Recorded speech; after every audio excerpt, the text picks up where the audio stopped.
পাখি তুমি কেন? আর আমি কত জায়গায় তোমাকে খুঁজলাম আর কে তো বুঝবো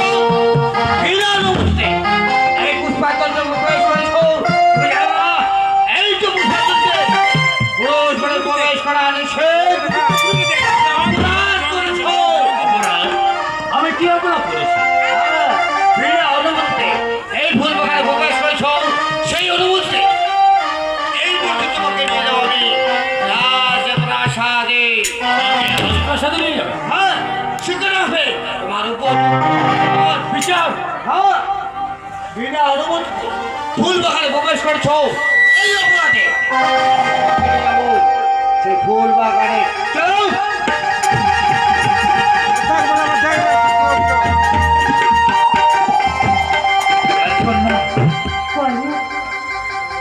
আজ সত্যি কি আমায় মন প্রাণ দিয়ে ভালোবেসেছি?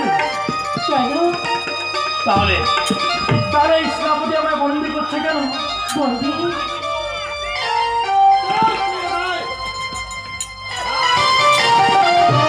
দেখো না, আমি যে মন দিয়ে ভালোবেসে ফেলেছি।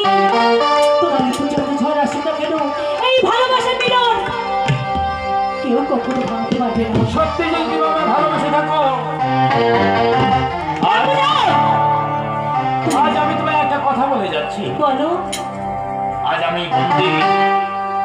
আমি বন্দি হয়ে ওই সেনাপতির কাছে আমি মাথা মস্তক করে আমি বন্দিত্ব স্বীকার করলাম। যদি আমায় ভালোবেসে থাকো তাহলে আমার এই বন্দিত্ব থেকে তুমি আমায় মুক্তি করবে রাজকন্যা। তুমি আমায় মুক্তি করবে।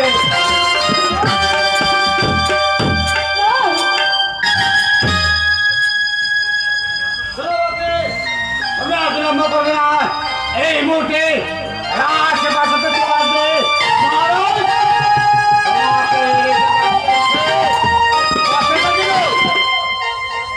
মনে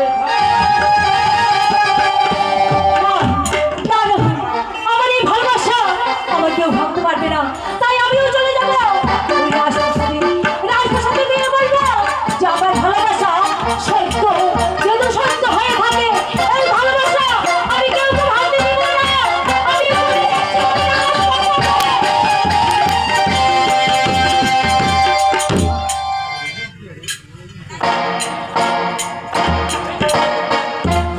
ফুল বাগানে কই এখনো তো ফিরে এলো না? তুমি কেউ কোনো বিপদ হলো নাকি?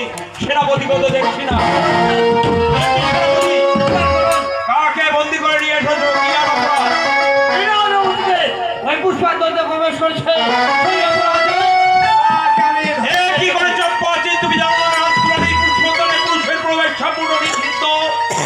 আমি অজান্তে অন্যায় করে ফেলেছি। অজান্তে অন্যায় বললে অন্যায় হয়।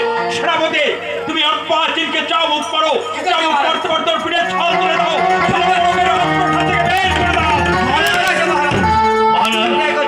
আমি যেহেতু অন্যায় করেছি আপনি সে শাস্তি প্রদান করবেন। আমি নতমস্তকে সে শাস্তি মাথা পেতে গ্রহণ করে নেব। মাথা পেতে তোমাকে নিতেই হবে, কারণ তুমি রাজকুমারীর পুষ্পোদ্যানে প্রবেশ করেছো। এই ভয়ঙ্কর অপরাধের ভয়ঙ্কর শাস্তি স্বরূপ তোমাকে আমি মৃত্যুদণ্ডে দণ্ডিত করতে পারতাম, কিন্তু আমি তা করব না। সেনাপতি তুমি আর পাচিলকে চাবুক করতে পারতে রাজপ্রাসাদ থেকে বের করে দাও। ঠিক আছে মহারাজ, তাই করছে।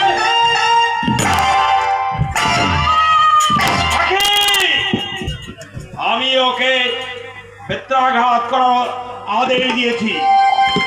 পিতা, তুমি কার গায়ে চাবুক করে আঘাত করছো পিতা? কি বলছিস তুই? হ্যাঁ পিতা, ওকে যে আমি ভালোবাসি পিতা। পাখি কি বলছিস তুই? একটা ভিখারি আমার মালাও গলায়